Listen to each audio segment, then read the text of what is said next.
Hello, hello. Happy Friday.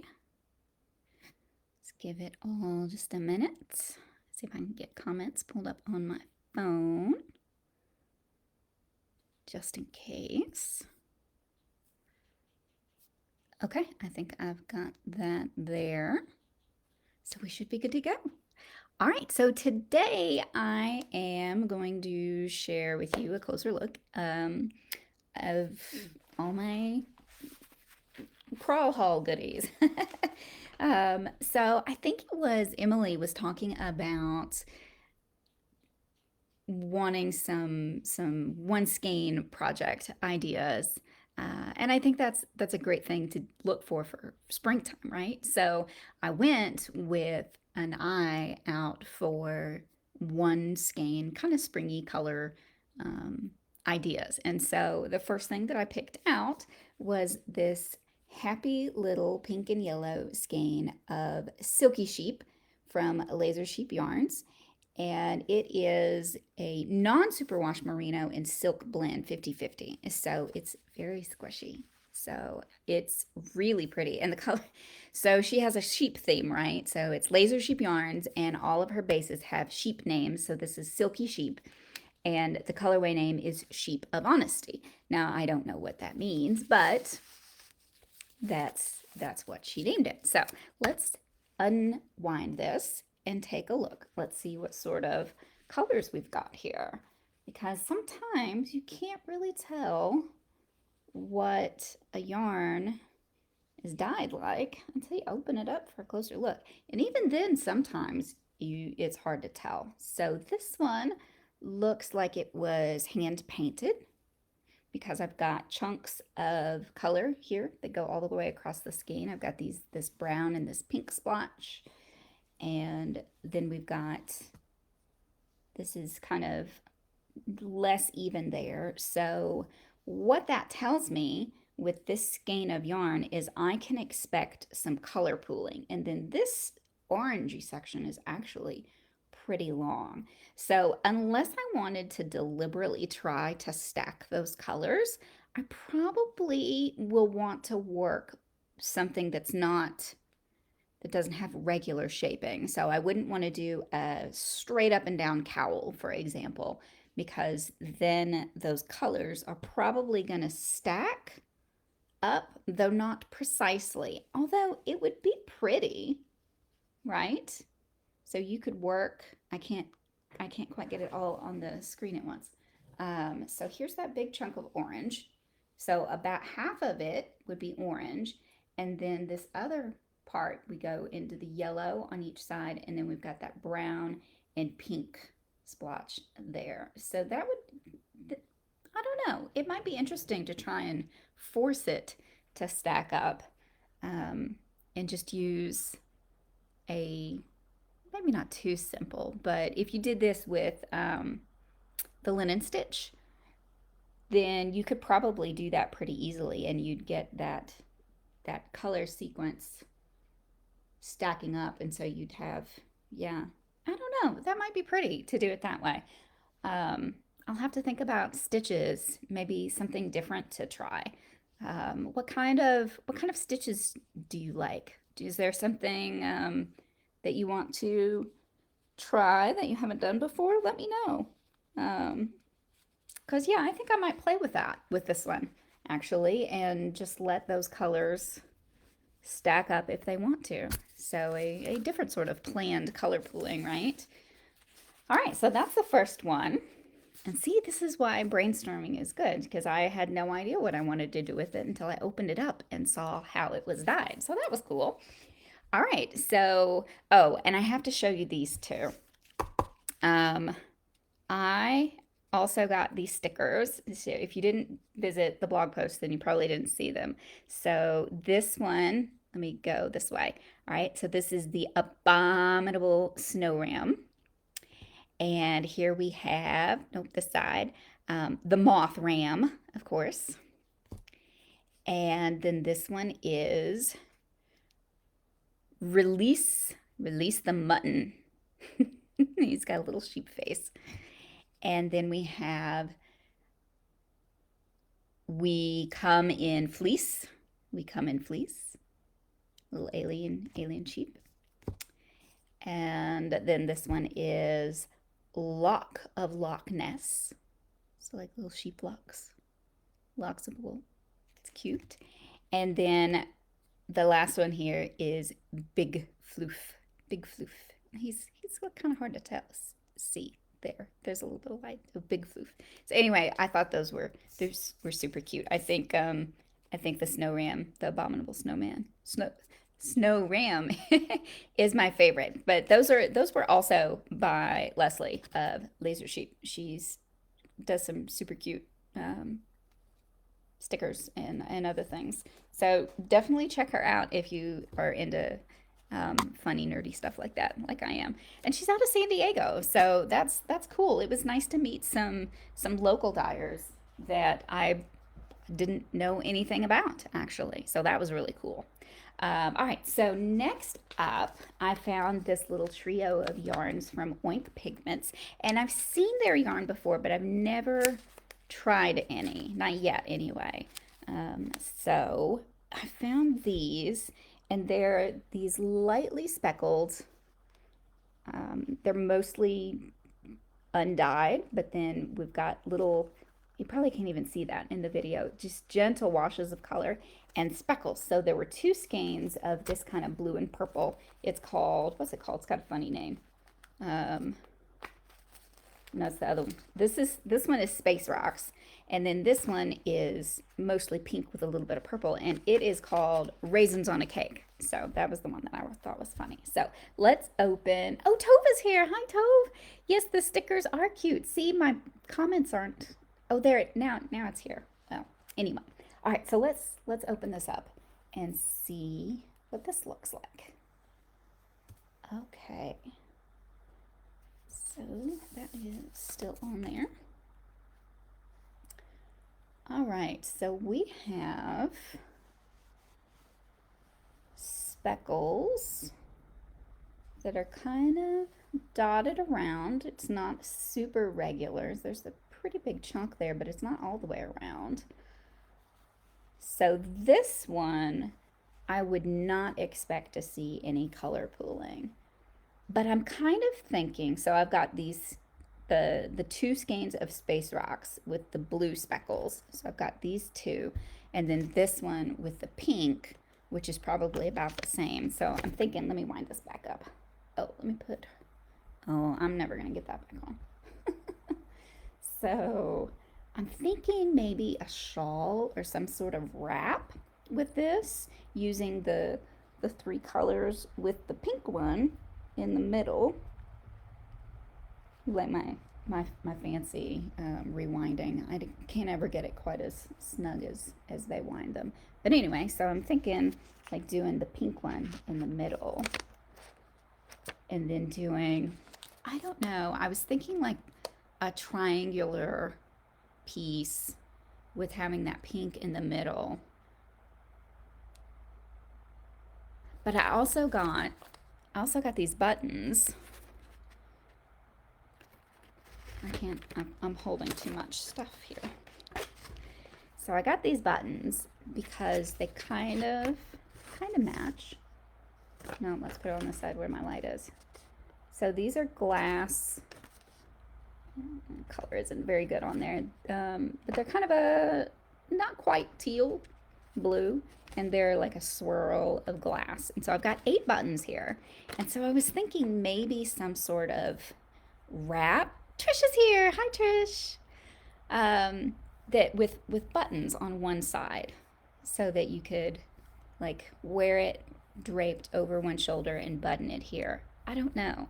I don't have that all pictured out, but this is kind of my first deliberate Hawaii color choice. I think that there's gonna be a lot of like pink and purple and like bright flower colors coming out of our time in Hawaii, and so this is kind of my first thought for a design living in Hawaii. So that's gonna be, yeah, I don't know. What do you guys think? Do you have any ideas? Poncho style, maybe Trish. I don't know. I haven't done a poncho yet.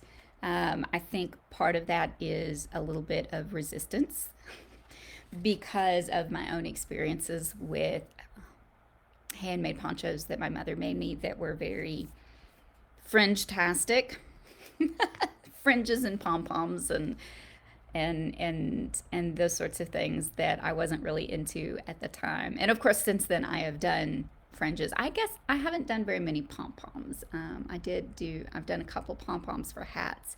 I've done a couple shawls with fringes, and and then I did tassels on a couple projects too. But yeah, I wasn't really into the poncho, but it was pretty. I think I wanted to like it, but I don't know, maybe my friends said mean things or something. I don't know. I just have this kind of weird memory feeling about ponchos from my childhood because of that. Yeah. I wonder if my mom still has that. Interesting. Trish says not anymore. Modernize. Yeah, I've actually seen a lot of poncho style garments recently. Even at the yarn store when I was there, there were a couple people wearing like drapey. So they weren't the traditional triangle shape. They were different shapes. And so that's if I were to do something like that with this, it wouldn't be. I don't think it would be like that either. But I don't know. Yeah, I'm gonna have to think on that one and probably sketch it out. But I don't know. That's kind of where I'm leaning with that one. Now, this yarn from So Happy Jane was actually brought to me as a gift by a friend I met for lunch after we shopped, of course. So this is also a new to me dyer. I've heard of So Happy Jane, but I have not tried her yarns. So we're gonna open this one up and see what it looks like. What do you think? Is this one gonna have color pooling? I don't know. Oh, this one will not. Not, but so I bet this one would do a little bit of color stacking, but not enough that you could plan to use it, right? So this is another one that I probably wouldn't use straight edges for because I would want to break up those sections. So like here, this part would stack, but then the rest of it wouldn't, right? So interesting, interesting. I'm very curious about how this will work up. I really love the speckles though. So it's mostly gray added on, but then the speckles, I don't know if you guys can see, like right here maybe, these speckles here. I really hope I have better light in Hawaii. These speckles here, so there is pink and yellow and red and blue, kind of a teal. Yeah, just lots of fun little colors in those speckles. So this one's really neat. And what I was thinking about doing when I first saw this one was Trish wants to know, is it wool? Yeah, it is a standard 75-25 superwash merino and nylon. So yes, that one is a regular wool. Oh, I didn't say the Oink yarn is also a blend that I haven't tried yet, and it is 60% superwash merino, 30% bamboo, and 10% nylon. So it's also kind of silky, like the silky sheep, but that one's from the silk, and the other one's from the bamboo. So yeah, I'm a sucker for blends. But this one is a regular kind of, it looks like a 2-ply. Yeah, I think this is a 2-ply sock yarn. So yeah. But anyway, what I was thinking about doing, I had this idea in my head of doing kind of a longer, narrower triangle. and then having it come to a point, or I might need to work like a section of it that was just deliberately narrow, kind of like a belt, sort of. But I don't know. So like a long narrow triangle, and then having a couple cutouts basically at the wider end where you could weave the skinny end through it. So I'm not sure that makes sense. Where's let me see. Let me get a piece of paper here. Oops. Okay. So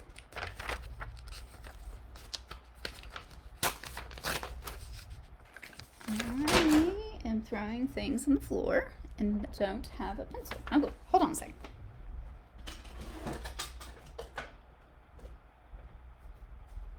Okay, so let me draw this, and you guys tell me what you think, if this would work or if it's just a nutty idea. All right, so a long narrow triangle. So something like this, right? But then on this end, I would add in a couple. It would have to be either 2 or 4, I think. So like wide buttonholes, I guess. So it would just be like you do a row of stitches, maybe double crochets, so that's a little bit wider, and then you chain across, and then you start doing double crochets again to create like this little space here. And then I would take this end and weave it through those holes so that it's kind of, it would wrap around. So here I've got this on, so it would wrap around like this, and then it would kind of overlap in the front like this. So it would be kind of like a small scarf, I think. I don't know. I don't know if it would work. Sometimes I get these ideas and I actually don't know if they would be functional, wearable, you know. The stellarium wrap was that way, with the kind of squarish pentagonal shape. I wasn't sure how that would actually wear. I was afraid it was just going to look like a big bib. But that one worked out, so I don't know. Tove says, sounds fun to try, and Trish says, yeah, sounds fun. Okay, I don't know. So that, I might test that out with this and see how it looks, see if it works. I don't know. The other yarn that I got, actually, this, so I won this one. This is Ragtime by GGH, which is, so this is a, it's made in Italy. And so this comes through a distributor, who is it? Trendsetter Yarns, I think. So it's somebody that stocks their shop. But this is a discontinued line, and so I don't really like to design things in discontinued lines. But I might do the same sort of thing, this funny little thing, with this yarn as a prototype, because I don't, and these actually look kind of fun together, right? But I don't think I would want to put them actually together and like marl with them, because I think that it would, I don't know, I think they'd end up competing with each other, but they do kind of complement each other. So, but anyway, it might be fun to work up a sample in this too, because it would be kind of a glitzy glam version of it. So I don't know, I might use that to test my theory out before I use this. But yeah, I love the colorful speckles in this alongside the gray. So I think this is a really nice colorway. Tove says the magic of swatching will be helpful. Yes, I have a feeling that this one is going to be a swatch that grows into the whole project and may get frogged a few times too. So that's another reason to use a tester yarn before I dive into the one that I actually want it to be published in. So we'll see. But that's kind of what I'm thinking with these guys. Like I said, it's fun to open them up and actually see how they're dyed and how I might be able to work with the colors in the yarn, because I don't always know, right? Self-striping is especially hard to tell sometimes, especially if they do it on, what's it called, a warping board, so that they get these really long sequences, because then they rewind it for a regular size hank, and so it breaks it up, and so you can't necessarily predict the striping that you're going to get with those skeins of yarn. So those ones are tricky. Um, let's see. I think that is all of my goodies. I mean, I've got this. So I found these guys. This is Bohin, Bohin. It's a Bohin. It's a French brand, I think, but it looks way sturdier than the little guys. Do I have one here? The other ones that I use and break frequently. So we'll see. We'll see how this holds up. But I thought that was the little seahorse was a cute. Um, I'm embracing the island theme. We're going to Hawaii, so I'm all in, and that's why I bought these two, because when they were sitting over on the wall, get the yeah, they look like flip flops. They look like flip flops to me, and I was like, oh, that's perfect. Going to Hawaii, I need some cute flip flop scissors. So impulse buys, right? But yeah, they did. They look like flip flops to me sitting there on the wall. So I went ahead and got those and this because they were cute and fun and island-ish themed. Okay, I'm gonna stop rambling now. If you've got any feedback or ideas, or actually stitches, tell me if there are any stitches that you guys would like to try. I'll probably just dig through my stitch dictionary and see if inspiration strikes. But if anybody is looking to try a new stitch, let me know. So perfect and cute. Yes, yes they are. Yeah, because I'm probably gonna be brainstorming on that the next few days and trying not to get too distracted by the other things that I need to work on, because I need to finish the cowl. I'm gonna go take pictures for the cowl version of the Chroma Story scarf today, I hope, if it's not too windy out there. So wish me luck, and I will see you guys next time. Thanks for joining me, you two. Bye.